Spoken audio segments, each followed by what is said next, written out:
Middle east में रूस के लिए ईरान और हिजबुल्लाह बेहद ही अहम है, क्योंकि इनके दम पर ही पुतिन यूक्रेन से अमेरिका का ध्यान भटका सकते हैं। और अगर ऐसा होता है तो रूसी फौज यूक्रेन में फतह हासिल कर सकती है।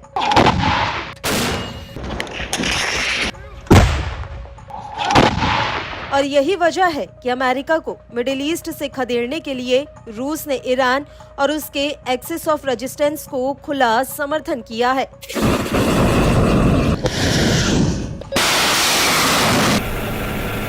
रूस अमेरिका से यूक्रेन का बदला मिडिल ईस्ट से उसे बेदखल करके लेना चाहता है। और यही वजह है कि रूस ईरान और उसके प्रॉक्सी गुटों को लगातार हथियार सप्लाई करता रहता है।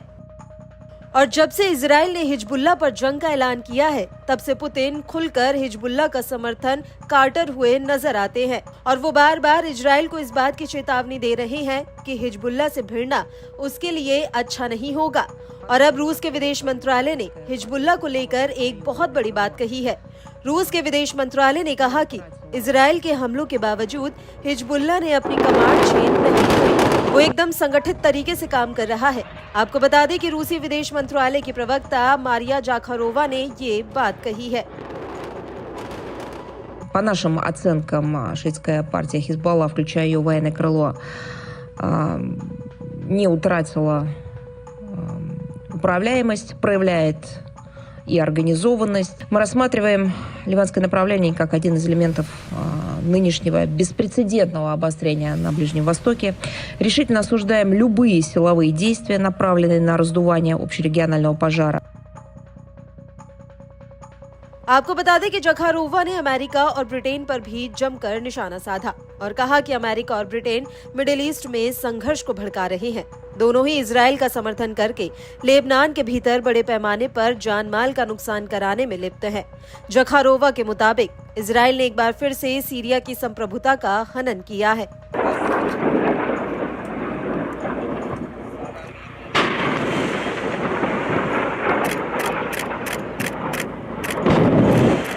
Также я хотела бы прокомментировать очередной удар, израильский удар по Дамаску. Он имел место вчера вечером, 8 октября. В очередной раз Израиль грубо нарушил суверенитет Сирии, нанес ракетный удар по многоэтажному жилому дому в густонаселенном районе Дамаска. रूस का आरोप है कि इजराइल की ये कार्रवाई पूरी तरह से भड़काने वाली है और अब तेल अवीव इसे सीरिया में एक रोजाना का कृत्य बना चुका है। इजराइल पूरी तरह से इलाके में वही संघर्ष को भड़काना चाहता है, लेकिन इन सब के बीच बड़ा सवाल वहीं का वहीं है। वो ये है कि आखिर नसरल्लाह के बाद हिजबुल्लाह की कमान किसके हाथों में है।